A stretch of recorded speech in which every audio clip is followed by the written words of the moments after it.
Yeah. There's Tammy. Thank you for joining us. And we are on Facebook. So thanks to Connor for joining us.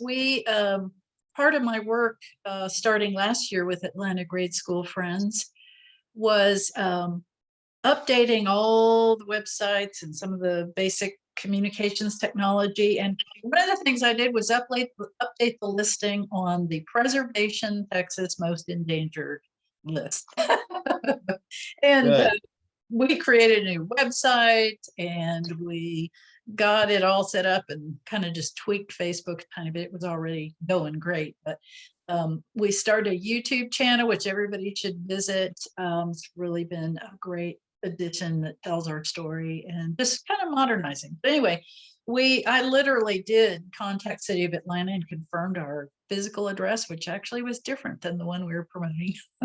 Oh, Got with Preservation Texas, and hey, we're updated. So anyway, Connor, I'm going to let you introduce yourself. I've like read your bio. I'm like, wow, this is amazing. So you opened the Northeast Texas office last year? well, actually this year. Oh, Preservation Texas, has kind of switching to a regional model, which a lot of other state preservation nonprofits do.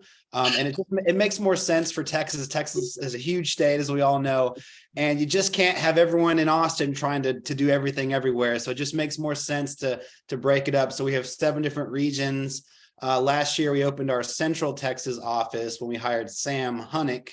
And then in January, Preservation Texas hired me, and I'm opening our Northeast Texas regional office. And so in addition to kind of serving as the representative, meeting with people in the region and helping them where we can, I also run our endangered properties program, which includes a revolving fund, the most endangered places list, and our rural African American heritage grant program, which we started a couple of years ago, and we're just now getting that to the stage where we're getting some grant agreements written and some bidding done for actual work. And so we're excited that that's moving along.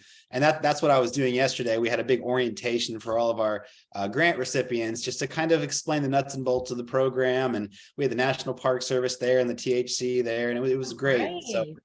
So that's what I'm doing. So I'm happy to assist with the Atlanta Grade School Friends. Your project is a wonderful example of kind of a grassroots community preservation project, and I'm interested to hear more about it and hear about how we can help. Oh, great. Thanks. Well, as I mentioned, we got our listing on the most endangered updated, and we have a new video that's the featured one on our YouTube channel that talks about the history. Basically, a huge amount of work has gone on for 20 years, but all volunteer, Mm. and a little bit of fundraising back there, but basically a lot of hands-on, very hard work. Tammy can speak to that. And so basically the volunteers saved the school from, it was on the verge of being condemned and torn down. So they Mm. got hold of it, and Atlanta Grade School Friends now owns the property and manages it. It acquired the house right next door, which is being moved off the property. If it hasn't been already, I think that's in progress. And that will serve as an off-street parking area eventually, because you actually aren't supposed to park on the street around that building. So this will provide off-street parking for that. But anyway, we've been working on getting, more modern things. Like I've been talking to Google Maps and getting pinpointed. Hopefully we'll get a new satellite image of our school, which theirs is 20 years old at least. It was like your old one on Preservation Texas's website. And It's funny you mentioned that, because I looked up because I want to see the building, and of course I pull up Google Streets and I see it. I'm like, wow, but I think that's from 2016. So really old. based on the newer photos that I've seen, a lot has been done. Yes, I actually have uploaded some just as a citizen, and I've talked to them. They have told me that they would like to have a person physically officing in that building and create a business profile, and then they can update all that stuff. So that's their kind of scheme. But I would love it if maybe they do that more quickly. Actually, this is something I was going to ask you. It might be something I need to ask Texas Historical Commission, but it seems to me that they should partner with Google Maps, like literally get an employee focused on that, because of the process I experienced. Really hard, but basically when you get on just Atlanta, Texas, you find just a lot of terrible pictures. And it just needs people to upload good pictures and to pay attention to Google search. Since Google is more than 90% of all search, people don't get the impression of the city that it deserves, because it's actually a really nice town. And our property, of course, as you notice, still has the old satellite imagery, not the cleaned up new building, which looks really great. But it seems to me that Google might like to partner with the historic network of sites all over Texas and literally hone down and make sure they're all really well marked, that the sites are updated, visuals, and I actually did a Yelp review, and I think I did a review of the school, just to do it, as a citizen. Yeah. But we need, then once everything's kind of tightened up and the addresses are confirmed, it would be great to have people then go in and review and do their comments and say, hey, this is a really great site and my ancestors came from here, whatever they want to say. But I'm just saying that it's a more tech focused kind of project, but it helps with tourism. And I noticed that Historic Commission has this new Texas time travel section, newish, and it'd be great if Google would take that over a little bit with them and update everything. You're thinking the right ways, and interfacing with technology first is it's just going to get more and more part of our lives, whether you like it or not, I think, moving forward. And it's very smart of you and your organization to kind of focus some of your efforts on updating that, because you're right. I mean, Google is the first place people go. The Atlanta Grade School, what the heck is that? Where is that? That's what I did. I went straight to Google. I looked at the Google Street image. I looked at the satellite image, and you're right. I'm like, wait, they're doing a project on this building. It doesn't look like anybody's been in here in 30 years. So I get that. That's an interesting thought. I'd actually never thought about Google partnering with state historic preservation offices to maybe update. I would. I'll tell you what, when I did a YouTube channel, because the top two social media platforms are Facebook and YouTube. So I created a visual YouTube because that's become so important with nonprofit fundraising and communications, in particular for our sector. So when I upload my videos in all these different formats, whatever, anyway, when I upload them, you have, when you set it up, you have a choice of designating where the location is that the video is talking about. And so I was luckily, months ago got on there and got Atlanta Miller Grade School as a site, even though the imagery that they have is not the best, but I can geolocate that video to that site. So all our videos say Atlanta Miller Grade School, and it pops right up in search. So, but here's the thing with Google, Gmail, Maps, search, all that, those are all, that's one company. So basically those integrate. So if you can get moving on the whole Google front, you could actually have somebody do seminars and go around the state and just help these sites and towns and main streets and everything just understand Google and do seminars on how to use it properly, because it just takes a Gmail that you can get for free, like we have, to get going, and you can get YouTube, and then there are great tools for YouTube. And so I just think that's a good future thought. What there's another interface coming along that would be really helpful for all of this. The Texas Historical Commission is doing a driving app that it will encompass all the historical markers. Mhm. So when you drive through a town, the historical markers will pop up with the histories attached to them. Hey, Wonderful. I've been And wanting that's something going to be like that for 20 that's years. going to go live in the next few months. Wow. So I think by summertime they'll have that app ready to go, and if that could interface with Google, then when you look at the site, you'll also get the historical markers in the area popping up with all that associated data. that would be so cool. I'll tell you what, as an aside, I did a project with the Boy Scouts. My father was a scout. So anyway, I did one in work with the South Texas Council, but here's the thing, because some of those markers, especially along the South Texas coast with that weather, they get really hammered and they need to be cleaned. And so I was suggesting that the Boy Scouts geolocate, go to this marker, find it, learn the topic that's discussed in the marker, and actually as a service project, clean the marker up and then get a little badge once you've cleaned up, your troop has cleaned up so many markers, or you've learned so much, or like to tie it in to something like that. So you never know. Well, I'm interested in hearing more about, I saw 21,000 volunteer hours. So I'm interested in hearing about kind of what kind of activities did you have your volunteers working on? I mean, how did you utilize that force? It was it's been a labor of love, I would say. That school is so loved and the memories of it are so rich.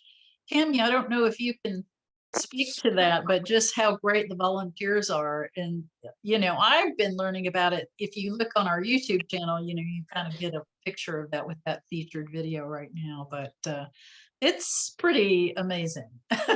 So they did some hands-on work as far as Yes. like maybe cleaning up landscaping or Pulling out old rotted flooring. They saved 7,000 Atlanta bricks, actual bricks from the original building, which are stamped with Atlanta, Texas on them. It's really great. They have those in storage. Got the rotting out, did remediation of, I think, some asbestos and dangerous materials. There had been some animal incursions. That was really gross. So so it just needed to be completely cleaned out and the rotten bad stuff removed. And then they did raise funds to redo the roof, which was a source of problems. They're evidently, that sits on something that was an old stream, maybe an old stream bed or some kind of a drainage area. So anyway, they've fixed the flooring and protected it and, saved whatever wood flooring they can, which is a lot of it, but, just protected it and reinstalled that and shored it up. New electric and wiring basics. Now what's going on, of course, is Architectus, Juan Raymond and Stan and his team they've got the basic cleaned up building, which you can go in, tour by appointment, just get a phone call on the phone and call and request it.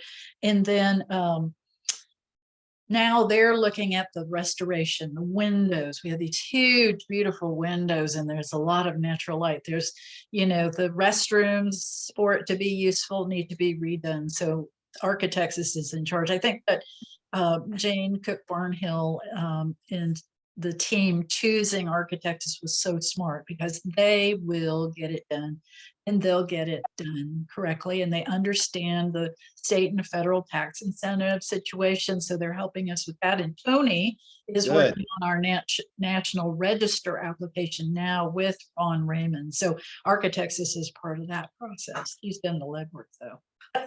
The hard stuff. Well, it's wonderful to hear that you're pursuing, tax credit opportunities for this building. And, as you mentioned that one of the requirements to participate in that program is to be listed on the National Register of Historic Places. So have you guys already received a determination of eligibility from the THC? I do. No, we're in the process of doing that right now. Okay. And the DOE dovetails right into the tax credit documentation as well. So we're doing both at the same time. Yeah, right. So that's part of the part A of the tax credit application is to Right. And certify that's been done. historic. And that's been done. Okay, that's awesome. And you're right, Carolyn, that Arch Texas has a great reputation for working, rehabbing historic buildings in Texas. You know, I've just been with PT for 3 months, and I think I've heard their name on 4 or 5 projects. Yeah, So they're busy. They're really busy. They're great. they are, and they're so well trusted. As a fundraiser, you know, we had initially been talking with some really good architects and, you know, construction people and all that. I mean, they were fine, but when it comes to historic preservation, you know, you want the donors to feel really confident that whatever they're funding is really, really historic preservation and kind of follows all the rules. And that Architects is helping us do that. And that's what we kind of need. So I see. Yeah. So did you guys have any, you know, thoughts or questions about, you know, Preservation Texas, how we can help or, you know, the role we can play or anything like that?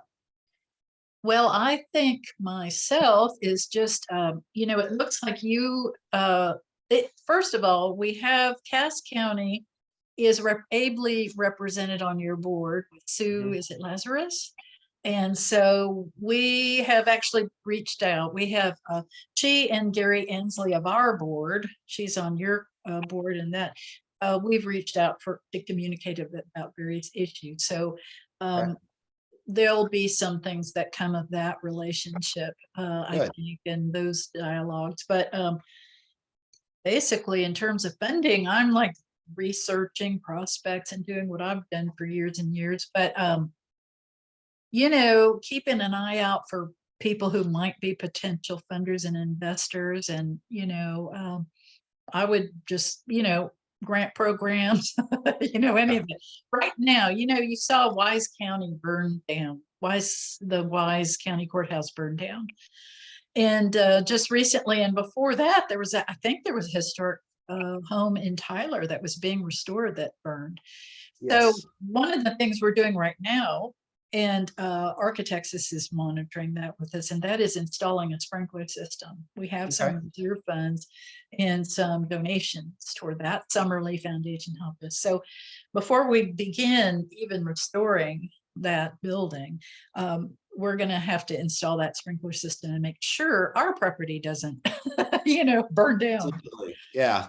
But Yeah. we could, you know, I'm still keeping my eyes open. It's kind of a tough sell in a way, to people are like, yeah, I want to, you know, restore a historic property. I don't want to put a sprinkler system in, you know, they want something that sounds more glamorous, but there couldn't be a more important thing to do. So if you come across any sprinkler minded infrastructure donors out there, let me know. Well, That's where we are right now. well, 2 things come to mind. As far as I'm not going to be as great of a resource in identifying grants as our executive director, Evan Thompson, would be. Maybe that's something we can bring him in and consult with him about, you know, the appropriate foundations to approach for what you want. But another thought that I had, and something that we're already doing, is fiscal sponsorship. So a lot of large grant giving foundations and organizations are uncomfortable with kind of directly giving grant money to a project that, you know, maybe not have professional experience or expertise, but they will ask that a fiscal sponsor like Preservation Texas come in, and then they feel more comfortable, you know, giving that grant money. We're doing that for a project in Taylor, Texas right now. So it's kind of something new, but we've stepped in. The St. David's Foundation has given $500,000 for the reconstruction. It was a rehabilitation of the Dickey House, but the building burned down, and so now it's turned into a reconstruction.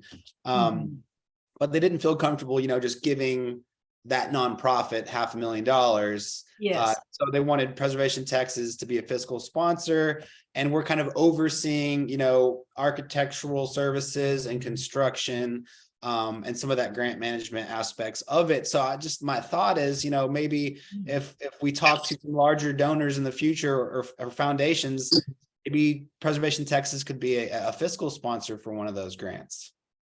Yes, it really could. You know, my work over the past year has focused to a great extent on building up the infrastructure, getting the GuideStar Gold Seal profile, great nonprofits reviews, making sure our IRS letter was current with the right address. That was causing some problems. And we got, thanks to Senator Cornyn, who has an office in Tyler, I think now, his staff, they helped us push through a little bit on that, got that done. And anything that would cause a question to be asked, you know, and we actually have a special point of contact at Wells Fargo Bank for more sophisticated donors, because we actually have a couple that are active in cryptocurrencies investing, Nice. who are from that area, and their families are from that area, but they're living in Dallas, et cetera. So we need to be responsive to that, BAF Direct. So all of that, we've new website, refreshed all that, and I'm working on the case statement for funding. So what we're trying, and getting the Google all set up, you know, all across the lot. So they search on Atlantic Miller Grade School, and they actually now come up with, you know, the Preservation Texas listing was up there for so long. It comes right up to the top, you know, and Yeah. our new website and all that stuff. Because today these donors are all over the place, but they just, like most of us, go, oh, let's search on Google and find it. What does it look like? Is it real? Yeah.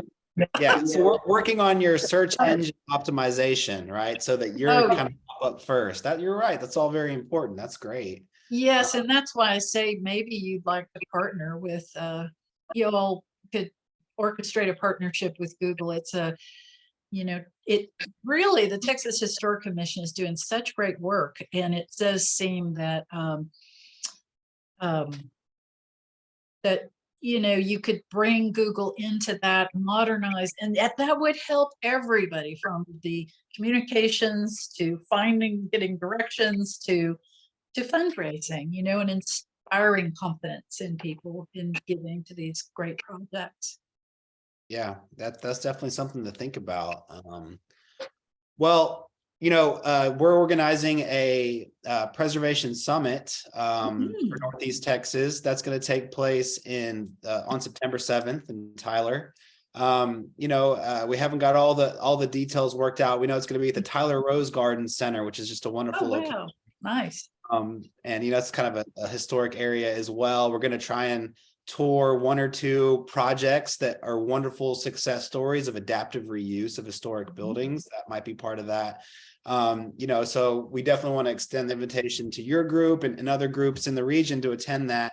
But you know, this early, we haven't got all the topics or presentations nailed down. And when I first read your story, I was like, oh my gosh, this group of people they're like the standard for what small nonprofits should try to become. I think you guys are the exception, you know, so I just would love if we could figure out some way, some topic that you could share with others who will be coming to this summit, of kind of how to do it, because the whole topic is how to save an endangered building. And I want to kind of hit that from different approaches.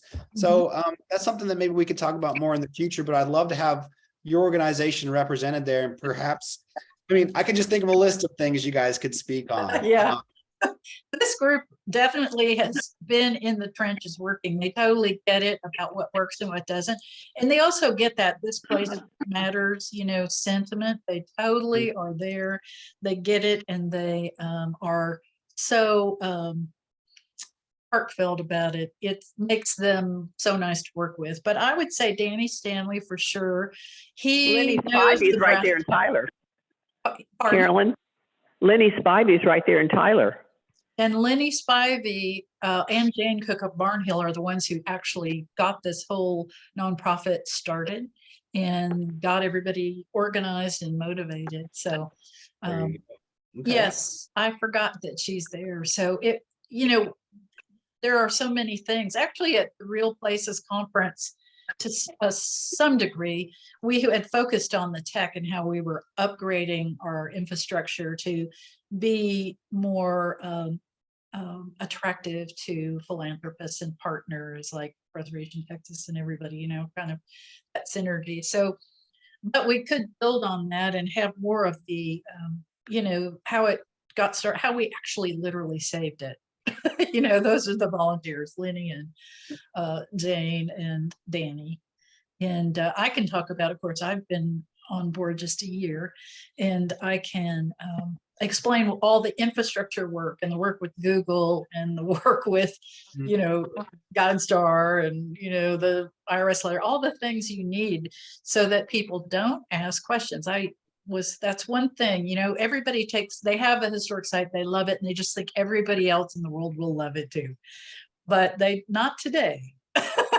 No, you have to have a story that's compelling and interesting, and you have to have a vision for what you want to do with it, right? You don't want to just, because you guys want to save it for the sake of nostalgia and what it means to the community, but how do you get someone outside of it interested or caring about it? You have to have some kind of vision, I think, that's also compelling for the building. Yes, and street cred, I would say. You need to, when they go to actually make that gift, then is the IRS letter up to date? Is that address the same? Is it what's changed? Is GuideStar up to date? They actually have an accountant for years and they've been doing tax returns. It's all there, things to make it easier to embrace the project because they're credible. We can give with confidence. But I like the idea of Preservation Texas that serving as an intermediary, kind of like that is somewhat like a community foundation can do. You know what I mean? Not to the greatest extent that you are, but serving as a safe haven where the funds can come in and be managed and tracked, and the nonprofit project, historic site, can be restored and get some professional advice. That is really a great idea. I hope everybody watching this will pick up on that. Pick up on that idea because that is good. Because that credibility is really important. It's, Yeah, and you have an organization like Preservation Texas that's been around since 1985. It's a name. It has a certain amount of credibility and trustworthiness. We've built a lot of relationships all over the state. And so it really helps these kind of smaller organizations when they can tap into someone like Preservation Texas, through that means. And that now I want to say that this is not something we've done in the past. This is kind of a new direction that our director, Evan Thompson, I'm sure you've met him or talked to him. I haven't yet. Well, we got to make that happen. He's the brains behind Preservation Texas. He's the engine that drives it. He has all these wonderful ideas about how to steer the organization forward. And I think we've gone from a period of relative inactivity to now we're just kind of ramping up like crazy. All these new offices opening, we're getting funding for full-time staff. All of a sudden it's like, we can do all these new things that we were never able to do before. And being fiscal sponsors on these projects is kind of one of those directions we'd like to start doing more, I think it's incredibly smart to do that. Really smart. So, well, you, Connor, you need to come tour the school. Have you done that yet? Danny. No, Danny's I need to come. Oh, he gives the best tours. It's like you get in there and you just want to move in. I told him, I said, I looked, they had redone the roof and everything a year ago. I'd visited, and the huge ceiling, it was open and just beams, so it'd been all cleaned out. I said, you could create an apartment up there and I could move in. And right over here, we could put a little stair back in there that's in. Resident caretaker. So well, really cool. What is the intended future use of the building? What do you guys see it serving when it's complete? That discussion is going on right now, and they really would like for it to be a community center. I'd like to have there are multiple classrooms, of course, because it's a school, which is really convenient layout, and an auditorium space. So you could have conferences in there from outsiders, insiders, whatever, and receptions or weddings, whatever. But we're going to have one classroom that would be dedicated to a historic exhibition about the school. So we'd have audio, but we intend for this whole facility, and Stan's working that into our budget, to have it be very high tech and have the latest high tech equipment installed in it. And so we could have video playing, just ongoing, a classroom setup, some, we could have, I remember when stories of it, little programs about that, books from that era, WPA era posters, and that type of thing. So, Tony, your dog is. I'm sorry, that's my dog. One thing I wanted to mention is that we do have the local art society is actually waiting for us to allow them to have a space in the building. So there are local community organizations who are ready to move in and use it as a space. Yeah. And the arts group is the first one to do it. So, and that would be great. I mean, it's got these great big windows with wonderful light pouring in. It'd be a wonderful place for art classes and art exhibits. It just would be perfect. So they're ready to go as soon as we're ready to have some tenants. And I have also reached out to TEA, Texas Education Agency, because I think it could be workforce training. Actually, if you look at what Walmart's been doing, they have been establishing their associates education centers and training centers. So for local companies, we have a huge Walmart service center here, and they've helped support our sprinkler system, thank heaven.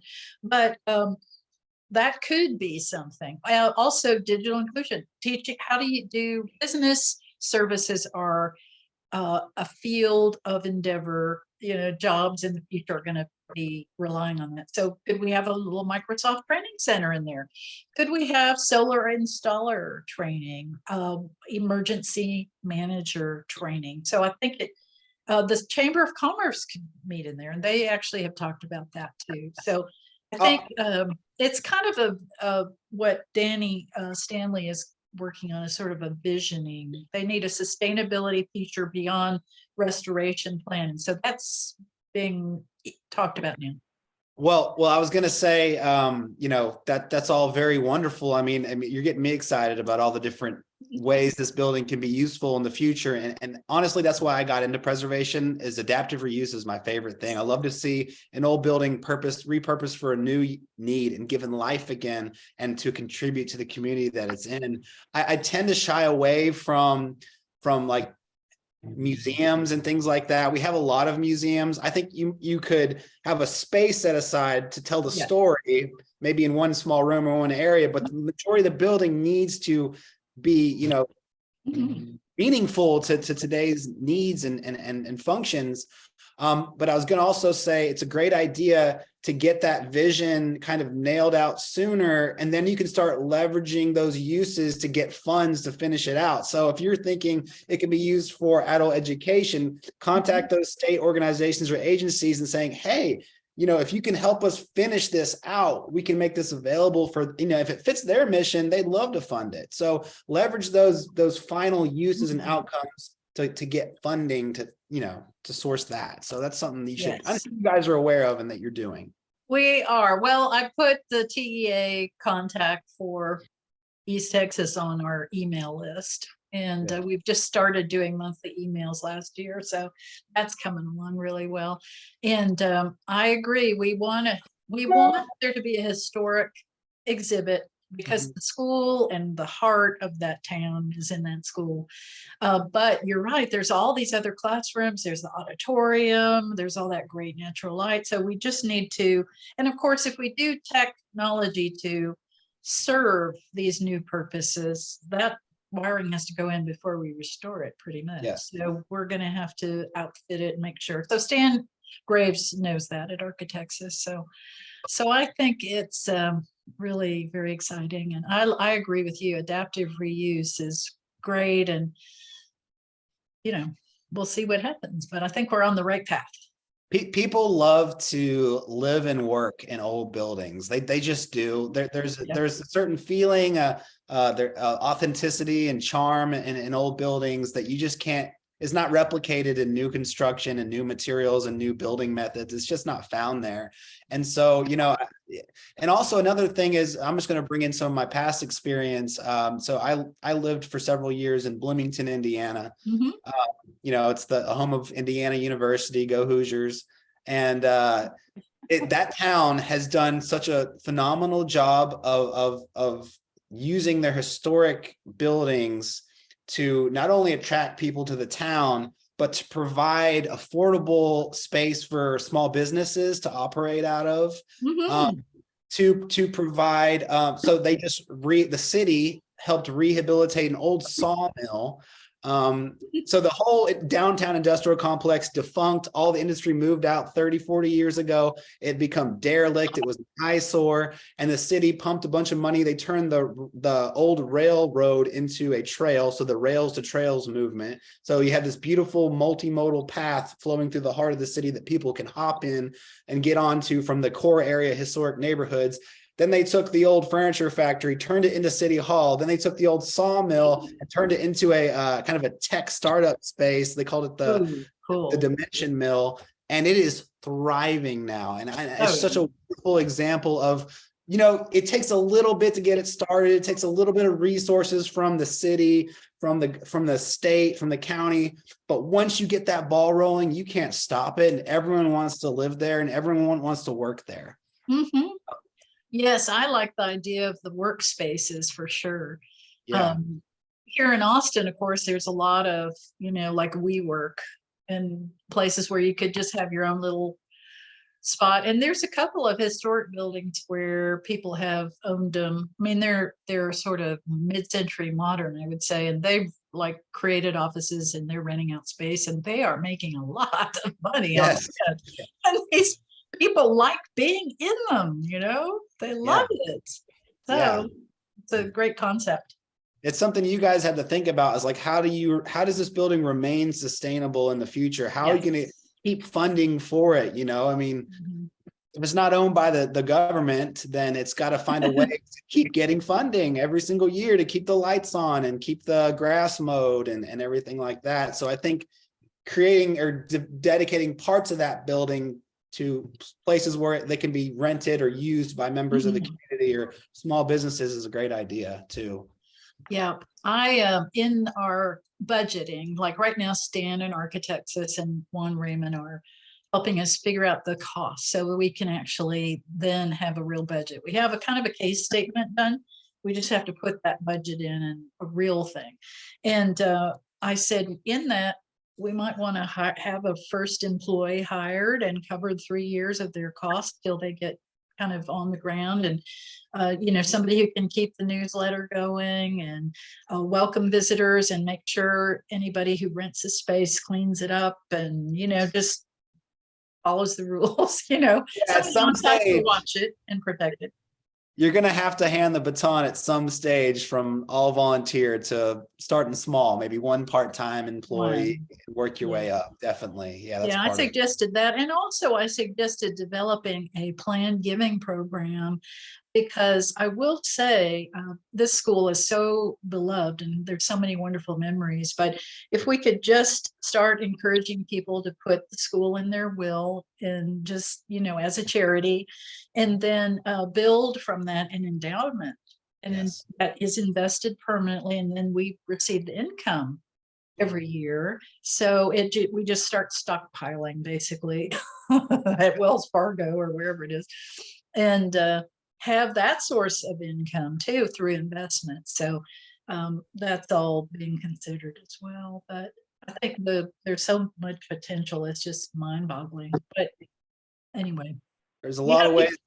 There's a lot of ways to skin a cat here, and it sounds like you guys are creative with it, and you're thinking about it all, and that's wonderful. So yeah, I need to plan a visit up there. I'm going to try and hit Atlanta and Linden at the same time because we have some projects in Linden as well with the firehouse. So I'll get that planned and sorted out. It'd be great to connect with whoever's in Atlanta, whoever I can meet. Danny Stanley would be the absolute best. Okay. He Yeah. knows it so well. You can't get better than that. Okay, well, I'm gonna have to run here. Is there anything else you can think of that you want me to address or talk about? No, just come visit as soon as you can. We're ready. And you can email me at atlanticgradeschoolfriends@gmail.com, or I'll send you after this, I'll email you Danny's contact information. I'll maybe connect you to on email. Wonderful. How's that?